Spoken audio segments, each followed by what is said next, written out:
Jadi Kangjeng Nabi mah lamun erek sare boga roti 2. Kangjeng Nabi moal daekeun sare lamun roti can dibikeun. Bikeun heula keluar ka dinya.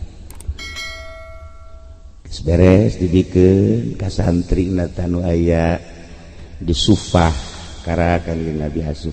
Mun Kangjeng Nabi boga korma hiji, moal sare Kangjeng Nabi mah mun korma masih kene di meja.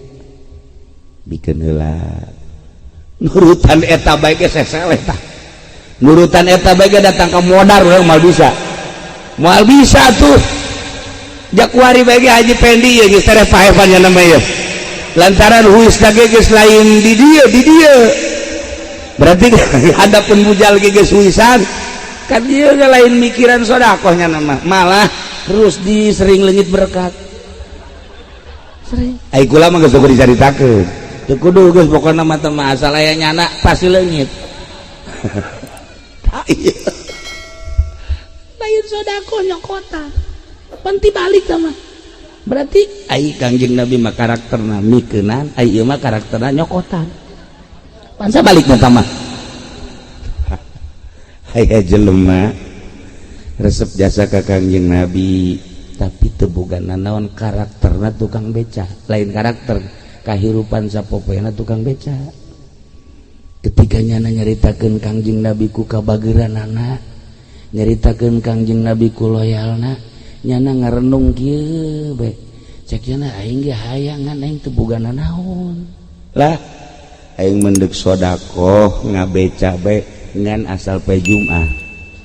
Asal poe Jumat jelema anu naik beca aing datang ka jam 11:30 moga teu kudu mayar sedekahna eta bae nya komo nu deuk ka masjid mah ngabeca nya na bebeja jeung pamajikanana mana bahasa tukang beca mana ai bahasa Haji Pendi mah mama eda aja nama aya urang mah mama ayo bae ai masih ka mana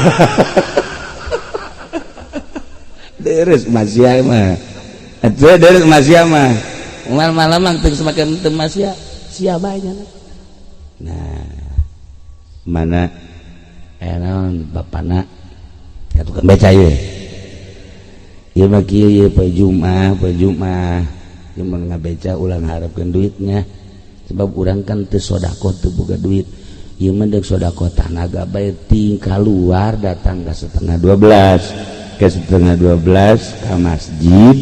Nah ieu sahan ka masjid sarua teu kudu mayar. Heuh tuh masalah cenah. Kaluar jare jam 8 asal poe Jumaah bae asal poe Jumaah. Geus pokona deuk ka mana tah teu kudu mayar ka nyana. Gratis. Datang ka heraneun anu naik beca ge asal deuk dibayar Jumat. Asal deuk dibayar bae ku tukang sayur Jumat. Gratis. Atuh si Mbak mah nungguan poe Jumat bae. Si Mbak mah nungguan poe Jumat bae. Geus tadi dilakukeun bunyana asal Jumat gratis, asal Jumat gratis. Kabeneran aya nu teu nyaun bos. Masjid. Berangkat ke masjid. Dibayar ku jana. Berapa Mas? Gratis Pak. Jangan sombong. Beca gratis. Bos yo bos. Enggak Pak, saya mah asal Jumat gratis Pak. Pokoknya tenaga saya dari pagi sampai Jumat gratis buat sedekah aja. Kamu ngebeca aja sombong. Berek kunyana. Tuh ambil 100.000. Enggak Pak. Bikin deh. Mun Haji Masuri. Minta tambahnya nama. Atuh duit masjid ge kurus di bea bergaini. Nah eta kaget teh bos, kaget cek bos teh coba ke Jumat hari, coba ke Jumat hari di Cirian bener itu gratis. Jumat hari naik deh ya eja masjid karena gak disiapkan duit 500.000. Coba ceknya gratis deh bener ente sampai masjid berapa Pak, gratis Pak, Jumat saya gratis. Yang benar kamu. Pokoknya saya mah siapa aja hari Jumat yang naik beca saya, orang fakir, orang miskin, orang besar, pejabat, bos sekalipun gratis. Keluarkan menyana hitung di hari penyana 1, 2, 3, 4, 5 500.000. Haji Peni ge osok tak kitu tah.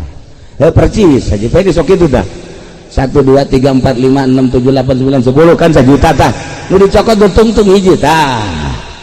Tolol jasa teh berat. Penipu goblok.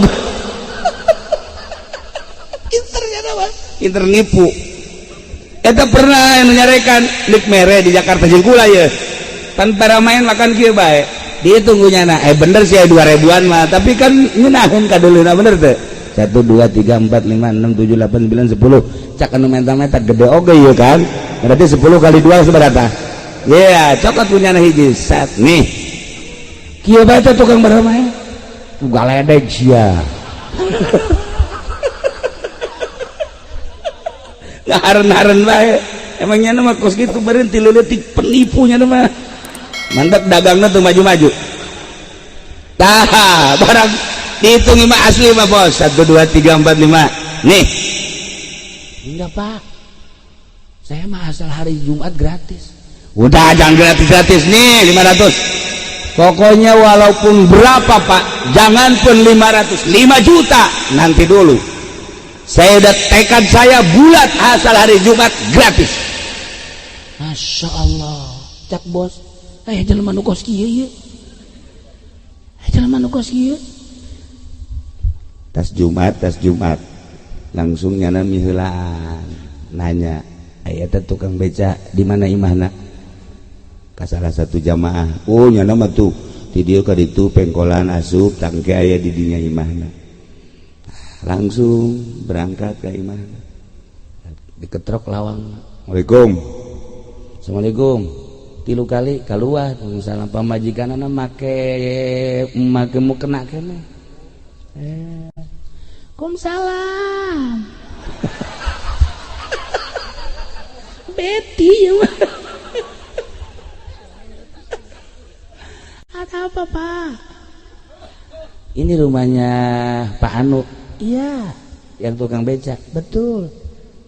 Ini siapa ini? Saya istrinya. Nyana cerik didinya, masya Allah. Neuleup salakina ngabeca poe Jumat gratis. Neuleup pamajikan anak make mau kena kene. Dibikin duitnya 500. Nih, saya tadi naik beca, kemudian nggak mau dibayar Bapak. Nah udah, ini saya bayarnya sama ibu aja. Oh, cek ibunya. Dari pagi sampai Jumatan gratis. Suami saya mah Pak, walaupun bayar sama saya enggak Pak, nanti suami saya ke surga masa saya ke neraka. Ya Allah, eta bos kieu bae bos. Aing teh loba duit, aing ngabutuhkeun duit, neangan duit. Tetapi ieu kakarak bagi tukang beca model kos kieu, masya Allah. Coba sih, aslinya orang mana? Cilongok Pak.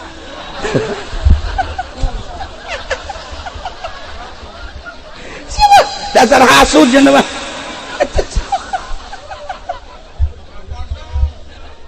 Cilongok Pak. Ya Allah, ya Rabbi.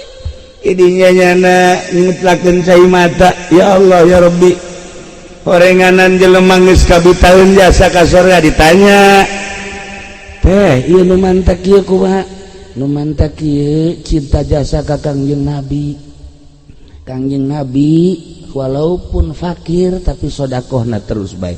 Kangjeng Nabi walaupun miskin tapi sedekah terus baik. Naon bae anu bisa disedekahkeun ku Kangjeng Nabi selalu disedekahkeun. Kaula nuturkeun Kangjeng Nabi, salaki kula nuturkeun Kangjeng Nabi. Lantaran eueuh jang sedekahna hanya tanaga-tanagana, maka kula jeung salaki musyawarah poe Jumat ngagratiskeun beca. Ya Allah, ya Rabbi cak nu sugih teh pohara amat. Ieu mah jelema lain lalagan di luar kapasitas biasa. Cintana menggebu ka Kangjeng Nabi.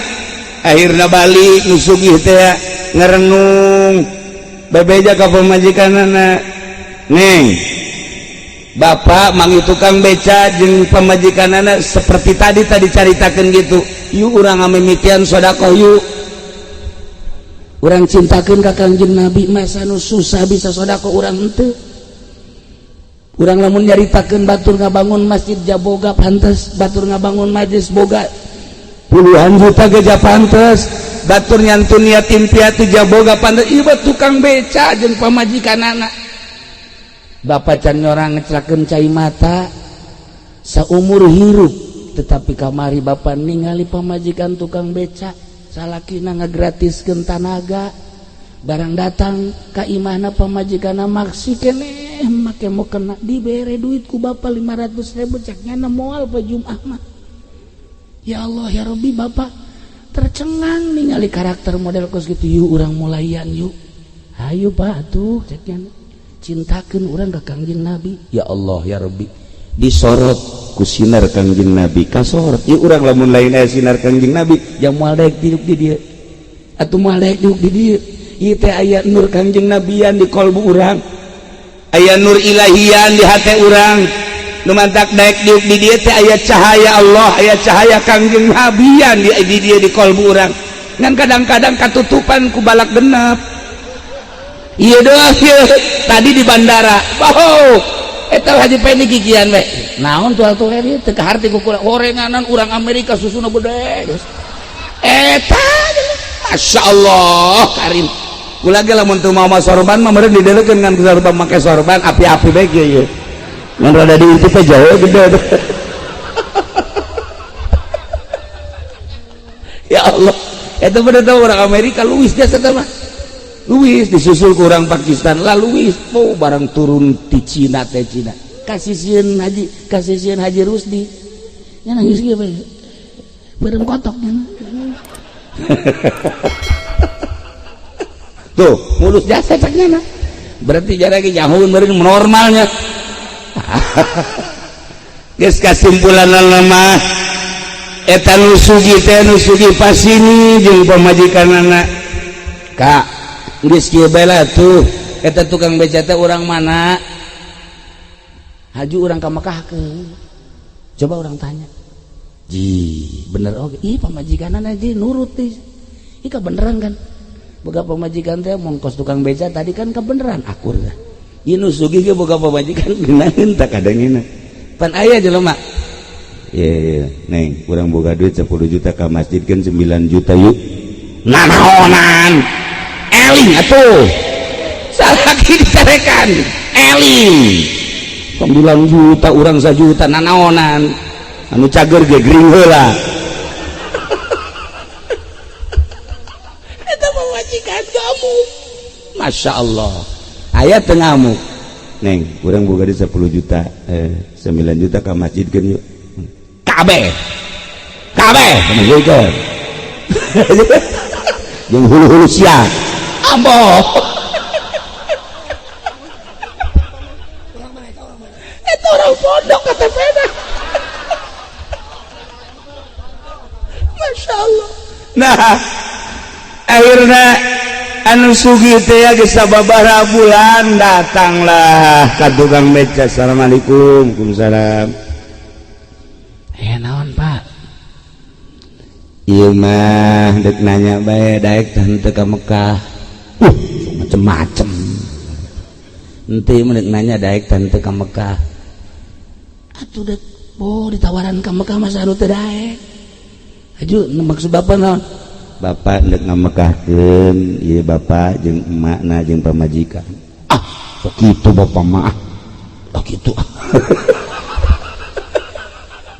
ya bunga-bunga tapi maksudna kaget beneran ini mah cek panjenenganna beneran jatuh akhirnya di Mekahkeun Masya Allah berarti kula bakal kapanggih jeung Kangjeng Nabi ku cintana ka Kangjeng Nabi dibawa berarti kula bakal kapanggih jeung Kangjeng Nabi bahagia amat guys karena KTP-na langsung didaftarkeun alhasil nyana diberangkatkeun ka Mekah kuno sugih nah ieu berkat cinta ka Kangjeng Nabi yang celing di hate teh persep jasa ka Kangjeng Nabi kemudian nyana berangkat sodakona ku cinta ka Kangjeng Nabi.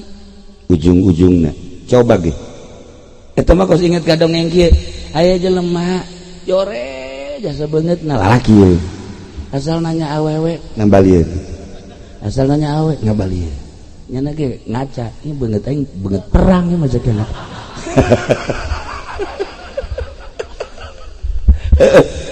geus nyana terus bae asal nanya bae si komo tuh budak sakola mah ditanya ti jauh kene geus kieu bae malengos. Nah, si Mbak ditanya si Mbak tetap bungut. Keur mah jore Yuni teh kotok. Tem jore jasa tamata. Ayeuna nyana meangan pelet ka kiai-kiai ka dukun-dukun teu manjur. Teu nyambut teu manjur bae. Minta pelet ka Kiai Rifki tah. Il qala Yusuf li abihi batini endahan kiaina nu laku. Kan teu balik. Nyana na mantu. Agus kamana-mana Gus jangan pelet aku we nya geus frustasi geus kieu we. Ya Allah ya Rabbi. Tapi maha kawasa Allah. Lah kuari mah oper bae lah cakna. Dek ka kiai moal ka dukun moal ka ahli hikmat dek ka kiai nu bener. Jaman teh pelet kaji pending geus. Boro-boro aing nya ge teu laku. Atuh. Ayeuna ka kiai. Assalamualaikum. Waalaikumsalam. Aya naon? Kula umur geus aya meureun 35 mah. Oh, bagus. Maksudna ya kana yang kawin. Atuh lain geura kawin hayang. Lalaki makan pembeli. Eueuh jam meuli mah. Ayo boga duit ona.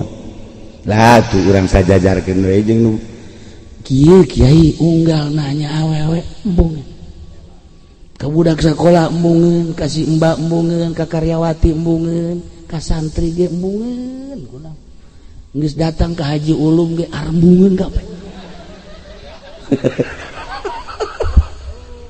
aju ieu mah deuk masrakeun sagala-galana we ka kiai atuh sugan ka ahli hikmat geus kula ieu pelet tata tulisan pelet tuh timimiti walia talatof datang ka Sekolah Yusuf. Untal kabeh cek eta mah nu ngaran-ngaran minyak di ahli hikmat makena ge Ajurundani eta mah.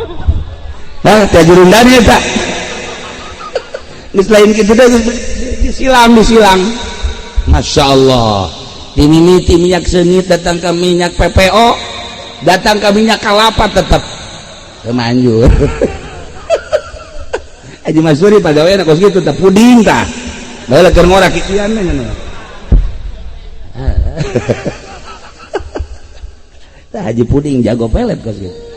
Tapi tetap berlaku. Nah, ieu mah masarakeun ka kiai. Cintakeun ka Kangjeng Nabi cak Yai. Cintakeun ka Kangjeng Nabi. Engke batur lain neuleuh beungeut maneh lain neuleuh awak maneh tapi aya sinar Kangjeng Nabi ya. Masya Allah cinta cara cintana cintakeun hate baca sholawat tah sholawat nu mana kiai tapi teu meunang direkam ieu mah sholawat ieu mah anjur jasa ieu mah teu meunang direkam paehan HP-na paehan nya dibacana moal make ieu Allahumma sholli ala sayyidina Muhammadin ana ta'ilu wa qasdanu kul antu salatu sulaiman siman ya. Anak gua ge. Apa sadar gitu sih? Aduh, itu mah pelet.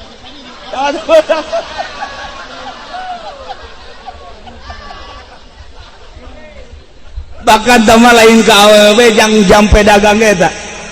Ye, serius. Ngan cak abah almarhum hiji teu meunang ditulis, teu meunang direkam, dibaca, ditalar sakali, 2 kali, 3 kali masalah. Lamun talar datang ka 3 kali bake. Lamun teu katalar ulah. Ngan teu meunang direkam. Teu meunang. Allahumma shalli ala Muhammadin. Anak kalian wujud aku dari kurban tu sudah tu sering malas ini mohon anta bihajati. Hajati.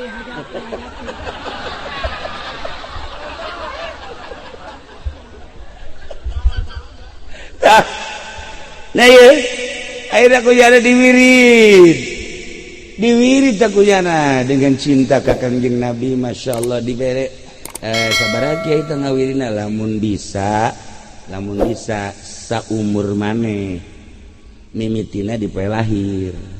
Misalnya umurna 35 macana ulah loba-loba 35 ngan poe lahirna poe naon. Misalnya umurnya geus 27 macana ulah loba-loba 27 ngan ti poe lahir. Atau kecil dah kos gitu dibaca kuyana terus baik. Allahumma shalli ala sayyidina Muhammadin anat alaihi wujuh khasyatan lukum tusalli wa tusallim ala sayyidina Muhammad. Karekam tapi teu meunang diwirid tah bos ya. Teu meunang awas eta tah kudu satalar-talarna. Oh bahaya tah mah. Nah diwirid kujana terus diwirid asal penting diwirid sesuai jeung umur, asal penting diwirid sesuai jeung umur terus tambah cinta ka Kangjeng Nabi, dicintakeun ka Kangjeng Nabi, cinta ka Kangjeng Nabi. Masya Allah teu lila prosesna cuman 3 bulan eta awewe loba nu nanyakeun loba nu nanyakeun aya teh si cenah si Udin kok kasep amat ayeuna. Kasep amat cenah keur ieu mah joget sia. Joget bahasa Vietnam eta. Kasep amat. Unggal jelema nyebutkeun kasep. Bahkan aya eta mah jelema aya kasep tapi pantes cenah teh. Pan beda tah. Pantes cekna nyurup teh nyurup. Pan jelema teh aya nu nyurup pantes sampaian lah kok sejuk pendi.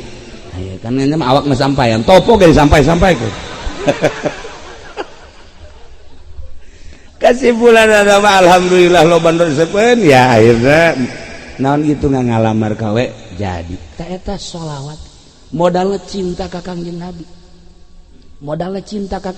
atuh iya kiai lain ku sebab bisa ngaji na cinta ka Kangjeng Nabi coba jelema anu bisa ngaji tapi teu mangfaat elmuna kurang cinta ka Kangjeng Nabi.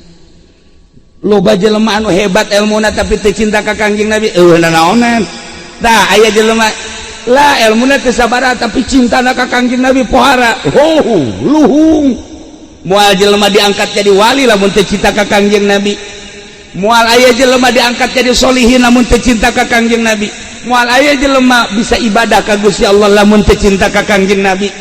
Modal cinta ka Kangjeng Nabi diangkat jadi wali, modal cinta ka Kangjeng Nabi diangkat jadi solihin, modal cinta ka Kangjeng Nabi diangkat jadi ahli ibadah, modal cinta ka Kangjeng Nabi maju usahana, cinta ka Kangjeng Nabi anu joget aku modalnya cinta. Ikan karasep ya kadele namanya karasep kurang cinta ka Kangjeng Nabi. Iya kasep sakieu mah ieu kasep dibandingkeun jeung di soler mah ja atuh sakieu mah kasep.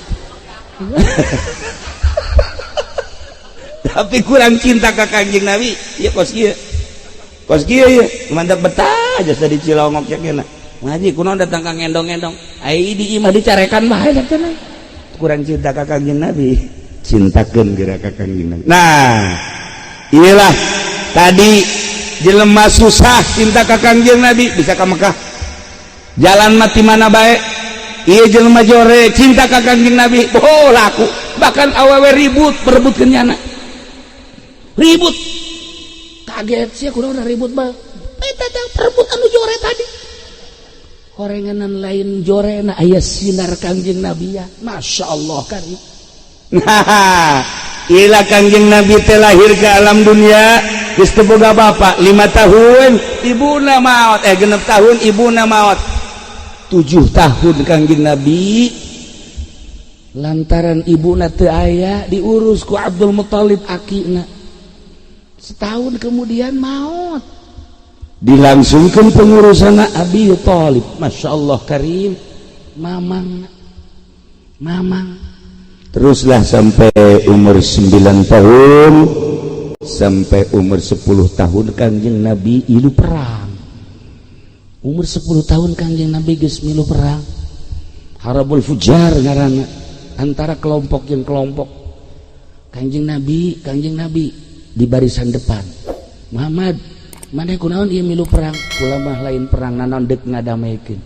Lantaran kelompok ieu jeung kelompok ieu masih kene aya darah, tetapi ieu ku gara-gara masalah saeutik kula tampil di hareup, maksudna supaya ulah terjadi peperangan. Leutik kene 10 tahun geus bisa ngadamekeun antara kelompok. Urang mah urang leutik kene geus banci kelompok. Gara-gara main gundu lain budak anu ribut, kolot jeung kolot. Main gundu doang, masya Allah. Di pondok rieu gede jasa huru hara urusan lalayangan anak haji peni nyana ribut. Pan eta mah tolol bin goblok sabah tuh. Urusan poleca gundu lang layangan kulo jadi bapak nu ribut. Masya Allah karim. Nah Kanjeng Nabi 10 tahun ngadamekeun kelompok. Ya Allah ya Rabb, Gusti Allah geus diciptakeun seperti eta.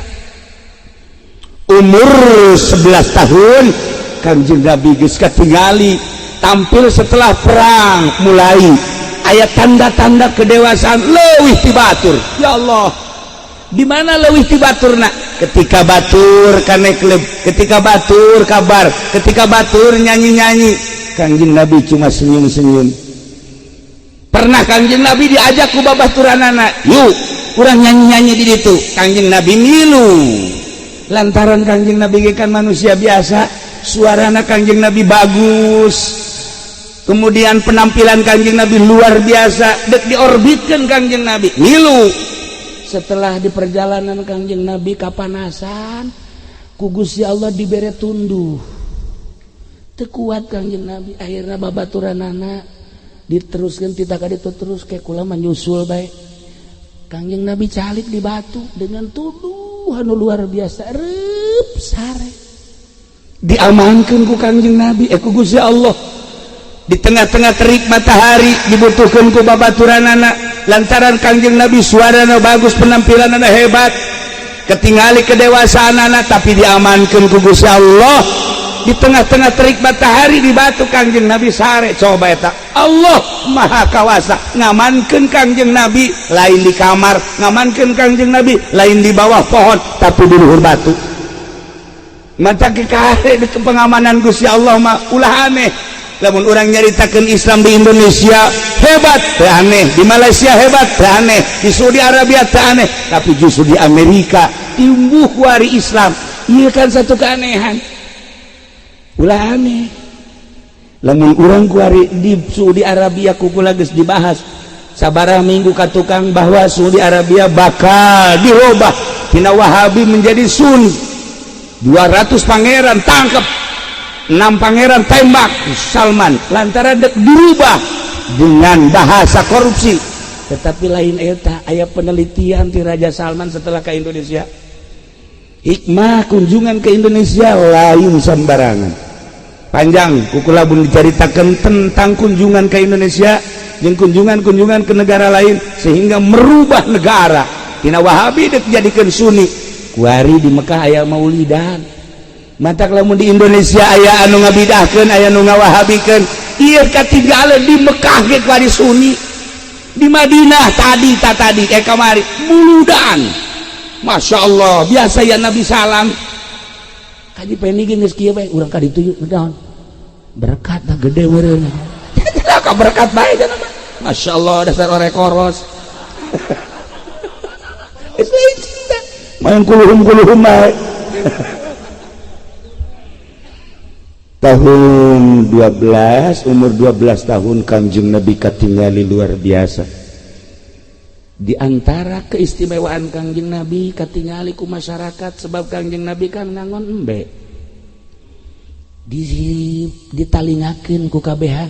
Kumaha eta embe ku Kanjeng Nabi dipangitikan ke berangkat ketika aya anu leuleus embe ku Kanjeng Nabi diais. Lamun aya embe anu pincrang ku Kanjeng Nabi diais. Masya Allah kari. Hiji nabi anu teu ngangon embe. Hiji nabi, seluruh nabi kabeh ngangon embe. Mantap kula ge alhamdulillah ngangon embe kula. Bahkan jeung kebo